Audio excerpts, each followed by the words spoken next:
So here's Ricky Bobby. He's the NASCAR winner. Here's his prayer. All the kids are gathered around. The wife, who's a young blonde lady, screams, "Come on, y'all, I've been slaving over this for hours." And they pan over, and it's Taco Bell and KFC and all kinds of fast food, Domino's, that sort of thing. So he says, here's Ricky. "Dear Lord, baby Jesus," or as our brothers in the South like to call you, Jesus, "we thank you so much for this bountiful harvest of Domino's, KFC, and the always delicious Taco Bell. I just want to take time to thank you for my family, my two beautiful, beautiful, handsome, striking sons, Walker and Texas Ranger, or TR as we like to call him, and of course my good-looking wife, Carly." We'll skip a little bit. "And of course my best friend and teammate, Cal Naughton Jr., who's got my back no matter what. Shake and bake, baby. Dear Lord, baby Jesus, we also thank you for my wife's father, Chip. We hope that you can use your baby Jesus powers to heal him and his horrible leg. And it smells terrible, and the dogs are always bothering with it. Dear tiny infant Jesus, we..." Now his wife interrupts him. "Hey, you know, sweetie, Jesus did grow up. You don't always have to call him baby. It's a bit odd and off-putting to pray to a baby." Back to Ricky. "Well, I like the Christmas Jesus best, and I'm saying the grace. When you say the grace, you can say it to grown-up Jesus, or teenage Jesus, or bearded Jesus, or whoever you want." Carly says, "You know what I want? I want you to do this grace good so that God will let us win tomorrow." Dear tiny Jesus in your golden fleece diapers, your tiny little fat balled up fist. Father-in-law, he was a man. He had a beard. Look, I like the baby version the best. Do you hear me? I win the races, and I get the money, and I say grace. Then Cal chimes in. "I like to picture Jesus in a tuxedo t-shirt because it says, 'I want to be formal, but I'm here to party too.' I like to party, so I like my Jesus to party." Then one of the sons, Walker, says, "I like to picture Jesus as a ninja fighting off evil samurai." Cal says, I like to think of Jesus like with giant eagle's wings and singing lead vocals for Leonard Skinner, with like an angel band. And I'm in the front row and I'm hammered drunk." Then the wife kind of has had enough of this. "Hey Cal, why don't you shut up?" "Yes, ma'am." "Okay. Dear 8 pound, 6 ounce, newborn infant Jesus, don't even know a word yet. Just a little infant and so cuddly, but still omnipotent. We just thank you for all the races I've won and for the $21.2 million. Woo! Love that money that I've accrued over this past season. Also, due to a binding endorsement contract that stipulates that I mention Powerade in each grace, I just want to say that Powerade is delicious and it cools you off on a hot summer's day. We look forward to Powerade's release of Mystic Mountain Blueberry. Thank you for all your power and your grace.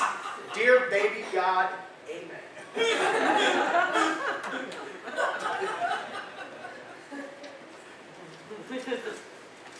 You can stay after, we'll get that thing running. I can show you the full clip. It's pretty funny. But as you can hear, Ricky Bobby, that character of Will Ferrell, loves sweet baby Jesus. He loves Christmas Jesus. He has little or no use for teenage Jesus or adult Jesus or bearded Jesus. He simply loves baby Jesus. And what's not to love about baby Jesus? In fact, there are many things that make baby Jesus very, very appealing. Like all babies, Jesus is cute and cuddly, so it makes him approachable. Who doesn't like to go up to a cute baby? Poke him a little bit, make faces at him.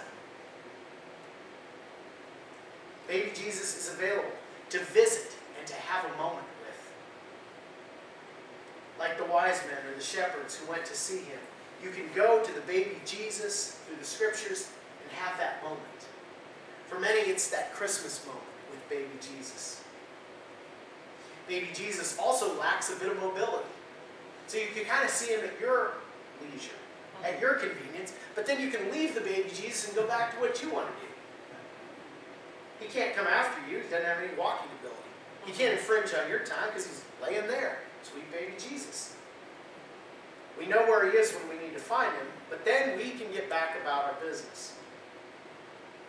Many Christians like this ability to connect with little sweet baby Jesus once a year at Christmas, then go back to their lives as they see fit without any interference from Jesus himself. Another thing about sweet baby Jesus is he can't talk. At the end of the Ricky Bobby prayer, he notes that baby Jesus doesn't even know a word yet. There's no protracted discussions with baby Jesus, no arguments or challenges from baby Jesus, not even a word. Without such exchanges, there is only so much we can do to get close to him. And he certainly won't get all up in our business, as some of the kids like to say in the neighborhood. Nope, just quiet, cuddly, 8-pound, 6-ounce baby Jesus. For Ricky Bobby, Jesus, or baby Jesus, can morph into whatever he wants the Son of God to be.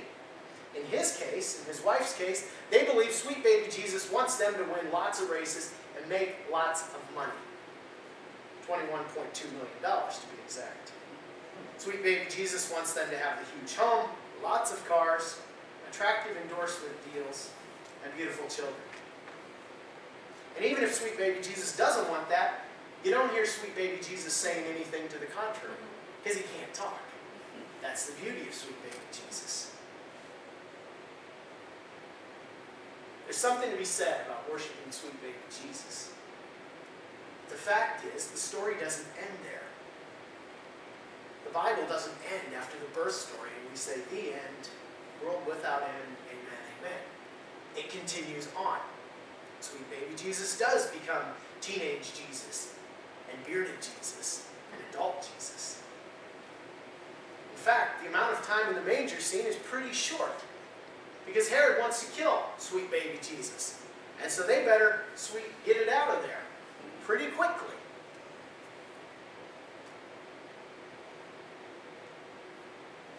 Today is a special day in the life of the church for two reasons. First, it's the first Sunday of 2013, and it's full of possibilities of what this year can be and bring.